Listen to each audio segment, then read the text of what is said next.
24-year-old client, Mrs. Get in Shape, we're going to be doing 3 different assessments. First will be the grip strength, second will be sit and reach, and third will be the overhead assessment. So I'm going to start off with the grip strength. So this will measure our clients' isometric strength. So it can measure the strength in their hand and their arms, but also it's an indication of strength throughout the whole body as well. So it's a good assessment for an older population because it's very low impact, requires pretty well no movement, and like I said, it assesses their strength. So we're going to get Amanda to start off, and you're going to squeeze it as hard as you can. Breathe in and then breathe out and squeeze it. Keep it by your side the whole time.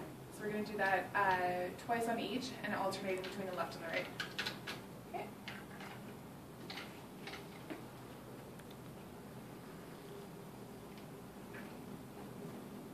Okay. So this component of fitness can be improved by lifting objects that have a weight with a tight grip. Okay. So moving on, we're going to do the sit and reach test. So this will determine flexibility throughout our client's body, specifically in the back and the hamstrings. So to start off, we're just going to do a couple stretches. So it's the hurdler stretch. And we're going to do one leg at a time, twice on each side, alternating. You're going to hold 20 to 30 seconds for each. Yeah.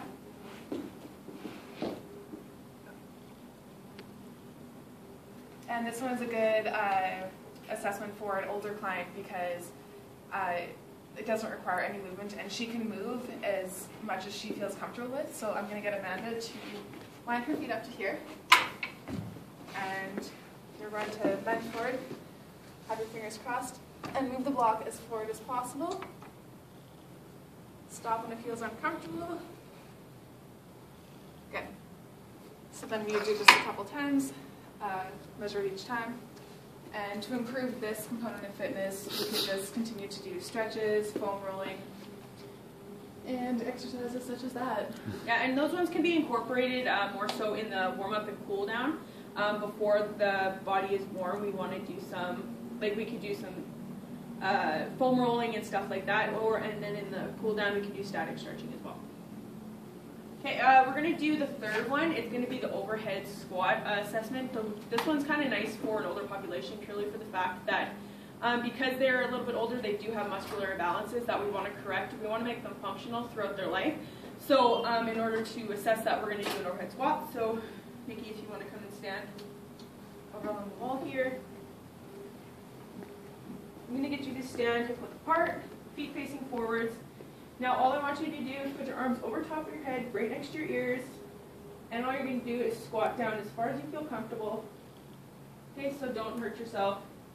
Good, and stand back up. Good. And so we'd actually get Nikki to do a couple facing forwards, to the side, and to the back. One of the things that I prefer to do is actually take a photo during it, just so I can analyze it later on.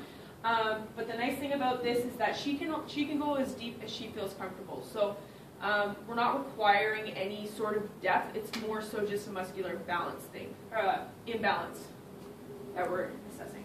And this is a good assessment as well because it can mimic other real-life tasks that an older population would do, as long as the same with everyone else, such as sitting down and then standing up, sitting down into a car, sitting down on the toilet even, so we can see where they might need help.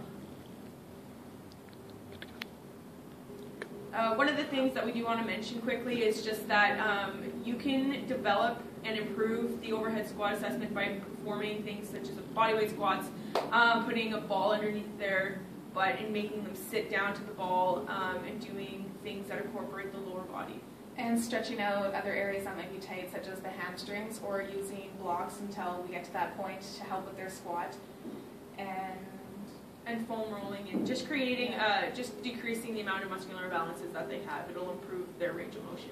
And also we could do different isolation exercises to increase the strength in the weak areas that will help the overhead squat.